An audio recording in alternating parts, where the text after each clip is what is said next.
We're back, and in this one, we've got more listener stories from everyday job hunters just like you. So sit back, relax, and let's do it.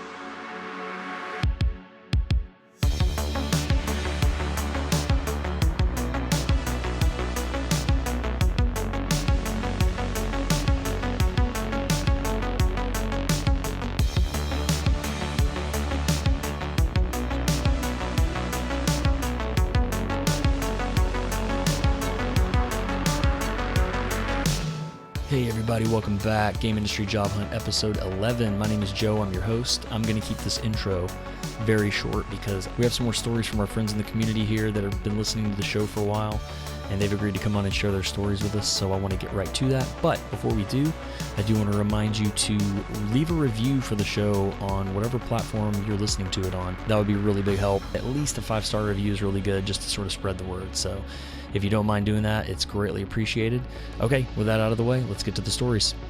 All right. So joining us now is Charlie. Charlie has kindly agreed to come on the show and share his game industry job hunt story with us. Charlie, how you doing, man? Thanks for coming on. Thank you very much. Thank you for bringing me on. Everything is it's going pretty well. It's going all right. Good. Well, yeah. Surviving.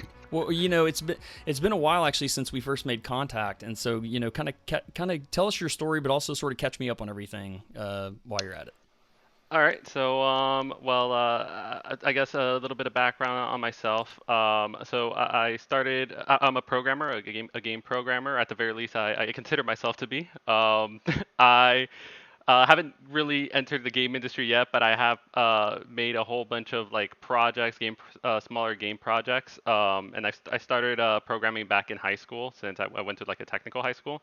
So I had a bit of a leg up when by the time college started, which is generally where a lot of people start learning to program there. And I was able to like tutor a whole bunch of people, and ended up even like at one point literally ended up teaching a class for one day, C++ programming, and but I left ultimately because of the other classes, the stuff that I didn't really need to do, and I just wanted to like the stuff that I didn't really care about, I guess, environmental science, stuff like that. Like I just wanted to make video games. I felt like I already knew how to do it. That makes So the sense. irony is, yeah, is that I left college to pursue my passion, when generally that's the reason why people go to college, is to pursue their passion. And from there, I just sort of like started like growing myself, learning online how to make games, and made a whole bunch of small projects. Went into like took part in game jams, and have ended up taking a whole bunch of different jobs that were sort of game adjacent, online casino games. Ended up working in the aerospace company Lockheed Martin because they ended up having Unity. They used the Unity engine in particular for some of their projects, mainly for VR purposes. And most recently, I have like a side gig where I was sort of like working to improve on. I might get some attacks here. Well, it's some AI, because I know that AI generally, I think AI in particularly is a pretty, I don't want to say controversial subject, but it is something that it's delicate, Yeah. in I, this, I, I think especially. people just don't know how to feel yet. I know that's true Yeah. for me. I didn't really know how to feel about AI, and I'm still sort of kind of like not really sure, but I can say that my job hunt over the past several months really opened my eyes to some of the capabilities of AI as far as just making things like that easier. And so that's something that I've really gotten more into, is kind of trying to figure out, how can I be the AI guy wherever I am, and kind of add Yeah. value that way. So For sure. I feel like right now, the position that I am, I guess, with AI is just like, if in terms of like programming, because my main job in that side gig is to like improve the AI's ability to be able to like program well and not give you buggy code, give you exactly what you want, stuff like that. And my position on it essentially is, as long as you know what it's giving back to you and you're just not like copying and pasting whatever it gives you, then I think you're okay. Just know what the AI is giving you. You should know that. That's your job. With all that being said, it's been rough, I guess, to enter into the game industry. Surprise, surprise. Everybody knows how cutthroat the industry is. Everybody wants it, of course. So right now, because I've focused so much on making games, uh, that's my niche, but it's gotten to the point now at this climate essentially that I see myself as a game developer, and people outside of the game industry will see me as a game developer because I've ended up posting stuff about games online and all this sort of stuff.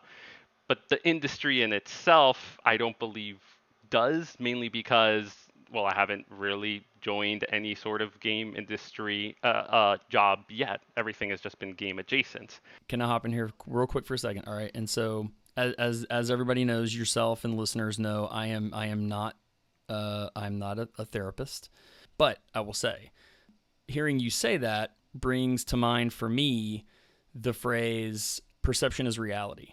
Right? Yeah, You've heard that phrase? I assume. yeah, So, meaning that you seem to be perceiving that others in the industry don't view you as a game developer. Fair? possibly. Yeah, I never possibly. want to mention that it's 100% sure because I never know for sure. For sure, yeah. But Well, so I was going to say, so the thing that comes to mind for me there is that, you are not the only one that's in this type of situation you're in, right? for sure. There are tons of people, and again, like I was telling you before we started recording, I'm really grateful to you for sharing your story, coming on the show and sharing your story, because I hope we can get more people to do this.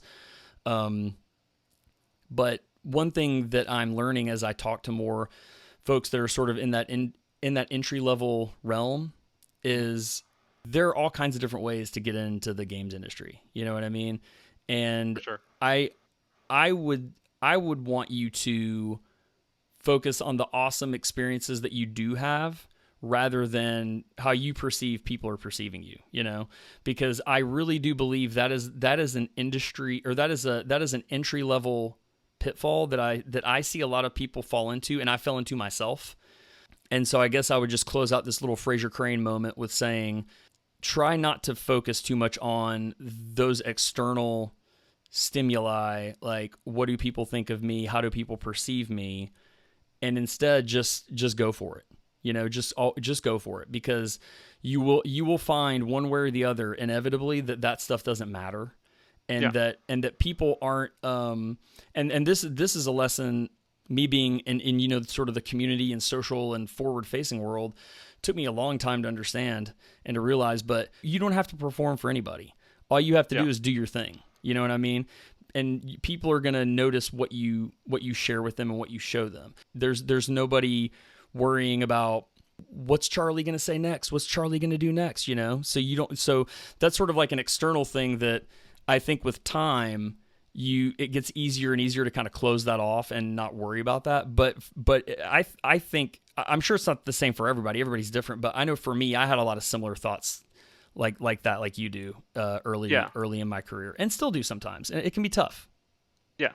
No, I appreciate that. And I'm in agreement. I feel like when I ended up mentioning that, it's how I feel slash felt, but I'm 100% in agreement. It's not something that should be focused on because at the end of the day, what benefit does it give you? It doesn't really give you any benefit other than anything. Exactly. Honestly, it just makes you want to quit, and that's literally it. And there's no point. Like if something is just going to work against you, then like why focus on it? Exactly. Um, It's so it's like the, it's the whole adage, like, worry about what you can control, right? exactly. I feel like I ended up realizing after a while, like after I ended up thinking to myself, like, okay, so right now I'm in the position where I need to like I guess show more of what I can do. I guess like I needed to like so I felt like I needed to sort of like prove myself. So I ended up making a particular, and I guess this is more into like advice I guess that I can end up giving based on my mistakes or things that I realized were sort of mistakes. And like in hindsight, maybe I should have thought about something else, like another approach to it. I ended up focusing too much on my projects in terms of learning as opposed to polishing and like showing a good finished product, if that makes sense. So like obviously making a game it consists of a whole bunch of things other than just programming. You want to end up potentially making sure that the fighting mechanics end up feeling good, fluid, maybe not so stuttery. end up having solid sounds, stuff like that, a whole bunch of random stuff, right? And I didn't really focus on any of that. I ended up just mainly purely focusing on the programming aspect. And so I essentially ended up with a whole bunch of small projects that I completely abandoned because my main focus was just learning. Just learn, and then by the time I'm done learning, and I thought, okay, I'm not going to learn as much. Like, I'm not going to get as much value if I continue going. It's just going to be polishing. And I know how to polish it, but like, why when I can just do something new that I'm very curious about that I don't know about, learn that, and I'll get smarter and smarter and smarter. And that was my approach for the longest time. And I ended up realizing that's not how the world works because it doesn't matter at the end of the day. And this is the sort of like realization that I had about like I don't know, a fair amount of months ago. It doesn't matter how much you know if you can't really prove or like have a way to like portray it to people like through a resume or through your work portfolio effectively. You're not going to get that interview. And if you don't get that interview, then sucks. Doesn't matter how much you know. Doesn't matter Yeah. how much you think you know. Like you're not going to get it. You're not going to have a chance to speak about it. And that was like a blind spot of mine. I failed to stand in the position of another interview because I totally get like it makes no sense for me to be like, oh please give me a chance. Believe me, I know I can do well. Like they're Yeah, not just gonna do absolutely. that for me. They do that for everybody then. Yeah. So it's not fair. So I would just recommend to like anyone listening, like don't make that same mistake that I made. Like focus on actually like see in the perspective of the recruiter, of who might be people who might be interviewing you. Like make sure that you're showcasing this stuff and like don't just talk the talk. Obviously walk the walk. I'm trying to think of like what other stuff I could mention. I'm seeing myself right now, and one main point keeps coming to mind, and I'll just bring this up because I think this is a small point that nobody talks about, and if I don't Sure. mention this, I don't think anybody will. Go for it. Um, okay, so like this entire thing has like the past. I've been dealing through this for like 2 years now, and like I can see my skin right now is like somewhat like it's somewhat like flaky here. Like there's my skin is bad, and I I feel like think you look beautiful for the record, Charlie. Really I do. appreciate that, Joe, but you're lying, and I know it. But you're too kind. You're too kind. Um, and the reason why I want to bring this up because it does tie into the whole game industry thing. So I've been part of doing this. I've been dealing with these issues for like 2 years now, and it's sort of like gotten to me, and it has caused me to sort of deal with like obviously a very common problem is like how do you deal with money issues at this point when you're struggling to like Yeah. stabilize yourself. And one thing I would end up recommending, and here's the weird tip, if you are looking for like ways to be able to stabilize yourself and while at the same time treating yourself at times, McDonald's is not sponsoring me here, but like, believe me, if you want to save money, if you need to save money during this time that you have no job, get the app, the McValue meal. You will save money out of it. Get the It's McApp. not healthy. I'm not saying that you should live off of it because your body won't be happy, but your wallet will be. I'm telling you that. I promise you, your wallet will be happy. And again, FTC, if you're listening to this, not sponsored. No hashtag ad necessary. Although that said, McDonald's, if you're listening and you're interested, by all means, reach out. But yeah, I want to follow up with you on kind of how are things going now. You know, how's the job hunt going now? I know in your story you reached out, you told me about this game jam that you did that was amazing, and you almost quit, but you didn't. You really kept at it, and then you ended up winning. Your team ended up winning first place, which was amazing. You know, how did Yeah. that? Like, what was the aftermath of that like? What's happening now? So that was interesting. So I took part in the game jam, and we had no idea when I was first taking when I entered into it. I just wanted to find a way to like add some more credentials onto my plate that was game related. And when I entered it, afterwards they were just like surprise, surprise. There's also like big money involved. You can end up earning like $2,500. Your team could earn $2,500. Oh, And I okay. was like, Oh, damn, I need that. So I ended up, so they put you in a team which is complete strangers, and I had no idea this was how it's gonna work. I had no idea I was even gonna go with strangers. I thought I was gonna do it solo to some degree, but I was like, okay. And we had the smallest group out of everyone, the absolute smallest group, and one of our members wasn't able to like work much on it, almost anything due to the life happens. Like we get it. Sure, sure. But it sucked nonetheless for everyone else involved, and but understandable. And we ended up somehow still uphill battle. I sort of ended up helping out in both programming and also like creating like particle effects and stuff like that, like helping out with the design, I guess. And ultimately, we did end up winning first place, and we managed to get the prize money. I never knew I would do this because I'm generally always so fun. Like I like to put everything's into games, but like all that prize money, I ended up putting it into like Walmart gift cards to like help me pay groceries for the I time get it. being. I get it, man. I get it. Sometimes you got to make the adult decision, right? Yeah, it was the first. I'm right now 31 years old. I still feel like such a child, but that was the one time that I was like looking at the prize money. I'm like, I'm crying because I know I need to use this in a responsible manner. Yeah, that's tough. That's really tough. Yeah. But so how are things going now with the job hunt? Like where are you at currently?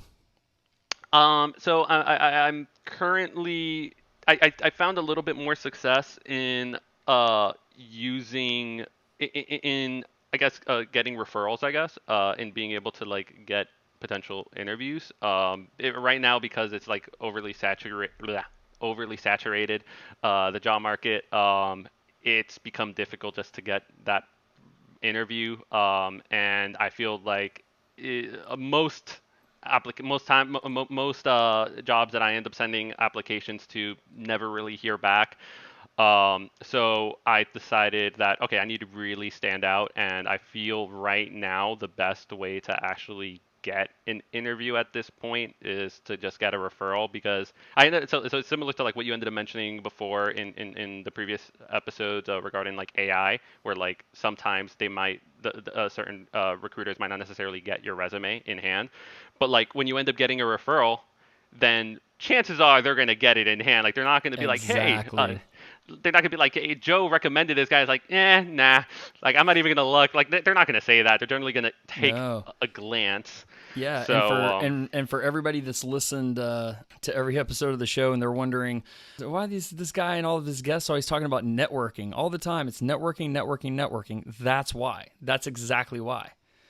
100%, man. Make Honestly, games, yes, make games, but also make friends. yeah. Honestly, I've completely turned over a new leaf from when I started because I felt like I get it. Like I at the beforehand, I was like, I know networking will help. I know it will, but I generally struggle to like speak to others mainly because I guess to me I'm generally more of an introvert. Um and I always am focused on like projects, my own sort of like things that I want to end up doing. And so to me it's like I and especially because right now I don't have a job, half the time I'm like I just want to purely focus on like being able to focus on like making up my own games and being able to like apply to jobs and stuff like that. That recently I've just been trying to like it's almost been like I don't want to say like it's been because to me in my mind it feels like I'm quitting when I stop looking for a job or when I stop working in games, but you need to just take a break at times just because if you don't and you just keep doing the same thing over and over, you won't.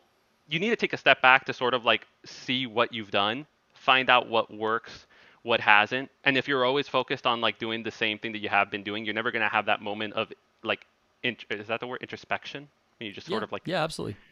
yeah, and that's what I've been lacking for the longest time is just I think I've been making the same mistake over and over and it hasn't really been all that great, but like very recently I've been taking a step back.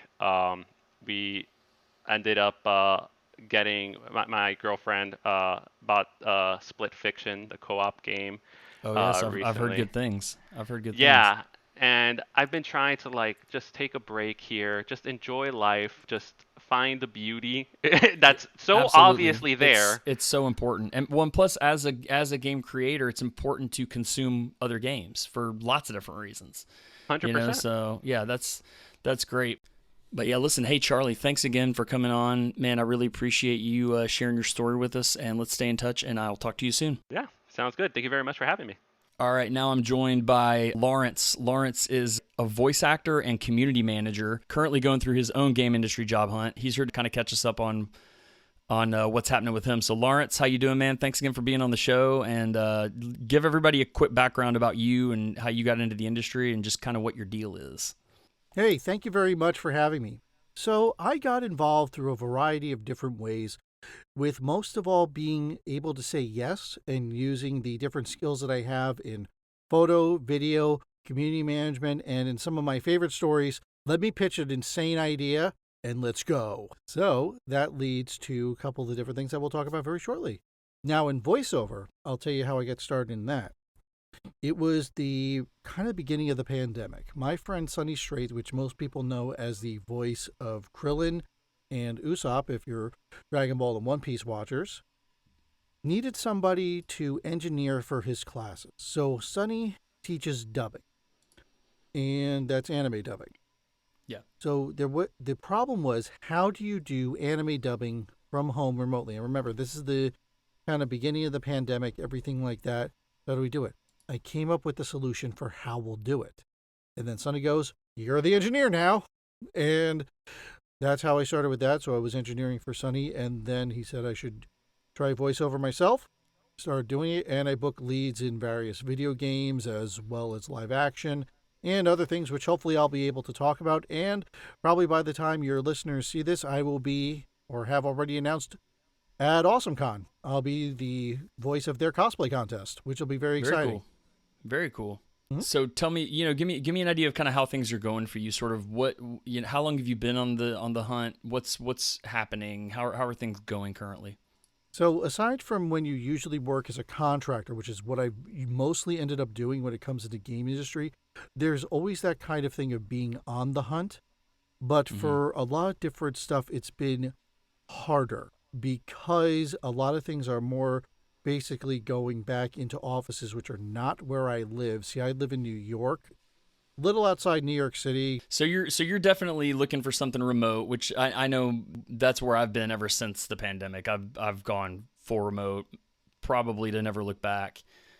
And there's a couple reasons for that, because for a lot of things, the majority of what you need can actually be done remote. And aside from that, it is also something that adds to the accessibility for people who can have a variety of disabilities.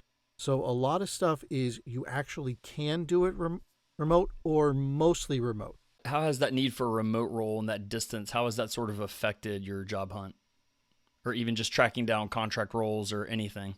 I always keep myself open to stuff, but it's like what becomes available and then how they'll put things out. So a lot of stuff, even if you see it's like hybrid, they still want someone somewhat local. And as we know, especially for larger game companies, it's a kind of thing of they want that in-office kind of control aspect, which in a lot of things doesn't necessarily make sense, and yet they'll be the first ones to have you work after hours and things like that. But it's more about being able to do stuff with things. Like I said, so it's like what will be good for the property, the community itself, and also, like I said, it's what will be good so that more people can actually access the careers themselves and be able to do it. Because there are so many different things when you're dealing with office environments that you may not have everything, even if your office says they try to be ADA compliant. So, how are things going in general? Like, are you getting interviews? Are you having some luck there? Are there specific struggles that you're going through, specific wins you're getting? What's the story there? well, people actually always do like to interview me for stuff, but then the problem is sometimes it goes for like the next level after that. It's like, here's the problem, because you were a contractor, they don't necessarily want to do something with a contractor, even though, oh, this position may be for 3 months. Well, that's a legal definition of a contractor. Or that they want to have somebody who's only like local to like their offices, but not necessarily explain why. And then there's also the compensation issue. Now we know, at least because of salary transparency laws, they can't generally give no idea of what it would be, because here in New York, California, they have to say what they're willing to pay, as opposed to basically trying to go and lowball everybody intentionally. Right. Yeah. So you basically can end up having people work for very bad wages because they may think this can possibly help me get something. But even now, if your game is successful, you can still be laid off anyway, so it'll look better on a stock report or something like that, which makes no sense. But it's more of, they have the interest, but sometimes you just think they're just going through the motions and never actually hiring anybody. Because even though, and we see this, there's a lot of ghost jobs. Yeah. That they more want to look like they're doing something as opposed to actually doing something and just collecting the resumes until they absolutely need something. So that's what I more feel like has been happening a lot, because for all sorts of different kind of roles in gaming and out of gaming, I get a lot of interviews for stuff or requests. It's not as many as I would like, but interviews aren't as important as like actual conversions if you want to do it for like marketing and media stuff. Sure, yeah. For you, which came first, the community or the voiceover? Like the community management side of things or the voiceover side Community. of things? Yeah. How did you get into community management? Well, by saying yes to stuff and getting involved in different things. So I actually do help moderate several popular Discords on things. I actually help contribute content to some others. And these are like for games that have like either come out or people and personalities, because even people and personalities also require community management, because we've seen what happens in an unmoderated Discord. So it's, you have to see if like what'll actually do and how you can do it, make rules and moderation and all that stuff. But it's also in the concept of generating content, which has led to some of my favorite stuff. Like when I actually pitched to Riot, when my now friends the Spiral Cats were visiting, their famous cosplayers from Korea who usually do all the game launches, hey, why not do some photos and video stuff all around Times Square and everything while they're coming to visit for finals? And we made it happen. And that's been one of my favorite gaming memories that actually got covered by Kotaku and a couple other places too. Very cool. Yeah, that's awesome. I totally get that. You know, it's kind of a good segue into sort of something that you mentioned in the forum. By the way, if you guys follow me on LinkedIn, you probably have seen me post this form that you can fill out to be a guest on the show yourself, just like Lawrence did. And so when you filled out that form, you put something kind of interesting in there: the journey, hardships, and fun in the industry and concerns in the industry. That sort of strikes me as like a big part of that, right? Those gaming memories that you have that, oh, wow, this was an amazing thing that I got to do. Talk about that a little bit. Yeah. So by being able to say yes, it's like figuring out different stuff. Back when there was like some budding esports inside New York City, this was like way before it became more of a major scene. It's like, yeah, let's shoot stuff inside the Microsoft store.